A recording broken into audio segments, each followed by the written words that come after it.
Bức tranh đó là hai anh em đang lái thì một chiếc ô tô trên đường nhé.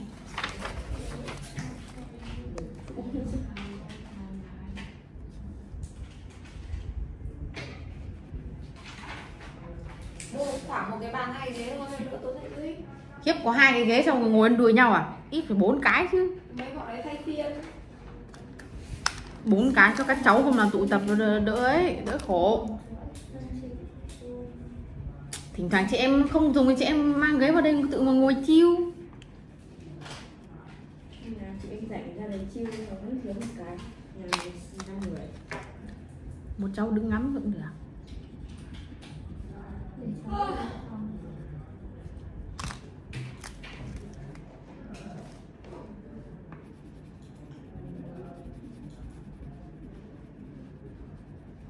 Ui ôi, bà này cắt tóc rồi. Mấy cắt tóc ngắn. Trông cũng trẻ theo mấy tuổi đấy, nhưng mà cắt tóc ngắn là xấu quá.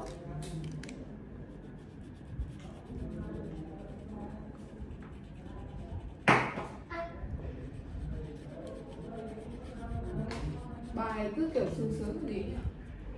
Lấy chồng thì cũng sướng cơ. Mà chồng làm gì chồng cũng chỉ khô. Trước chồng đi làm vớ vẩn xong vợ nhiều việc hay là lại ở nhà phụ. Mà em chẳng hiểu sao bà lại lấy được ông này cơ. Sao lại thế? Đấy là ông này cũng theo đuổi ác. Tại vì bà này cũng ghê gớm nhá. Ý là biết buôn bán này cũng xinh. Xong thì Bà nhà cũng kiểu có điều kiện. Thấy kiểu suốt ngày xin tiền mẹ. Thấy bà ấy áp như thế. áp thế thôi chứ bà đầy tiền. Cũng là đầy tiền. Nhưng mà ý là suốt ngày trêu mẹ xin tiền. Suốt ngày gửi Chị gái bà ấy cũng nhiều tiền. Chị gái lấy chồng giàu vậy rồi. Tuệ Anh. Chị xinh hơn nhỉ? Chị mà có lấy chồng giàu. Nhưng mà hình như chưa có con hay sao ấy. Có rồi, đẻ con lớn thứ rồi nhá. Tại em chẳng áp bao giờ. Mà chẳng phải ăn mấy. Mà đấy, thấy bà này thì toàn áp kiểu ý là xin tiền mẹ với xin tiền chị, kiểu nói hết tiền xong rồi tự giác bán đấy. Nhà có tiền tội gì, người giàu lại xin người giàu hơn.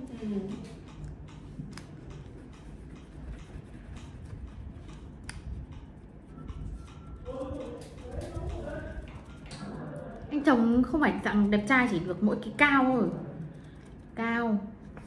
Xong kiểu cũng dạng dân bóng chuyền ấy. Cao to, nghĩ phải mét 8 mấy. Để được 2 đứa thằng con trai nhá, một thằng thì đẹp trai, thằng lớn thì đẹp trai kiểu xinh giống chị, thằng thứ hai xấu điên giống bố luôn. Giống ít hạt thằng bố. Xong mắt híp híp. Sao rồi đứa xấu nó nhiều hơn? Thằng lớn thì sinh ra. Cái thằng chồng chị nhìn thấy rồi. Thằng chồng chị gặp rồi. Nhưng mà ai chị? Cái bán hàng. Chị bán hàng qua mạng.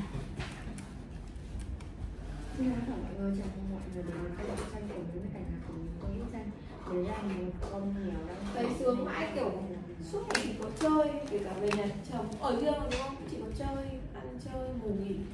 Thì có mỗi anh ý là ấy thôi mà, là lớn là con trai, còn chị gái Xong rồi vứt con cho bà ngoại trông.